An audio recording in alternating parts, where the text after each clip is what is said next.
age 14.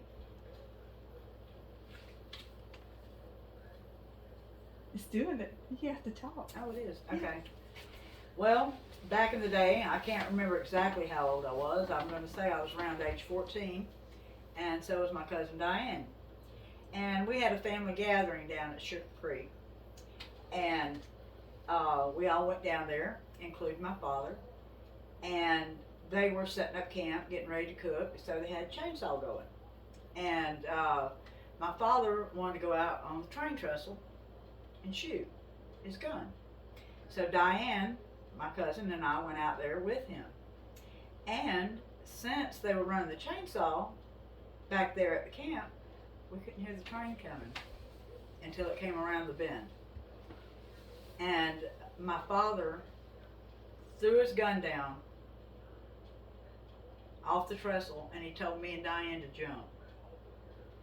And we did. It was probably about a 12, at least 12 feet to jump.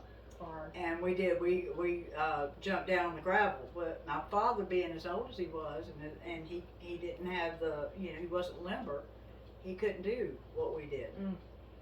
And literally, I'll never forget the sight. I can see it right now. He literally sat down on one of the ties, one of the trestle ties across the bridge, just before the engine got to his position. And how he was able to hold on and not fall, I don't know. And as soon as the train passed, I mean, I was squalling. I was screaming. And as soon as the train passed, everybody figured out what happened back at the camp, and they were running up to assist, and they had to come help my dad up. And I mean, it was just literally a miracle that nothing was sticking out from that train that could have knocked him off. Could you imagine? Probably Closer than you and I are to the train, and how he didn't fall off. He was over 70 years old. Yeah. And not limber. And it was just a miracle that we survived. Yeah. And that was literally one of the scariest moments in my life. In fact, I need to tell my therapist about this. I forgot about this one. Forgot about this one. What did he say after it was over? What was his reaction? That he was glad we listened to him. That we jumped. Y'all jumped. And we did exactly what he said. And the train never stopped. No. Surely No. it saw. You don't think it probably didn't even see him if it came around the curve, or maybe? I want to say the bend was probably a quarter mile back, at least, quarter mile back when it came around, and that's when we saw it.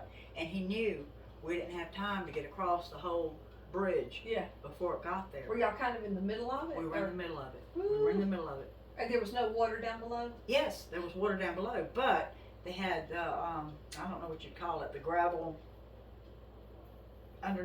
underpinning of, beyond the creek.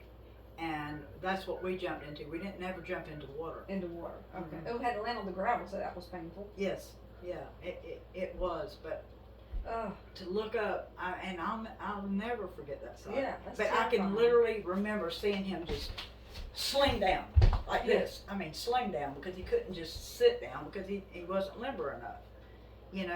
And how he didn't fall, I don't know.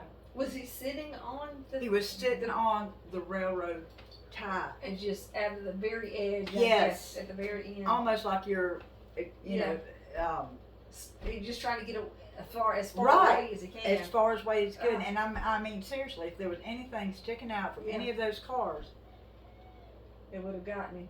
Was it long? Do you remember if it had a lot of cars? Of course, it seemed like it was forever. But no, I don't remember how many cars. I just remember looking up and screaming. Yeah. And him holding on for dear life. Yeah. And that's literally what he did.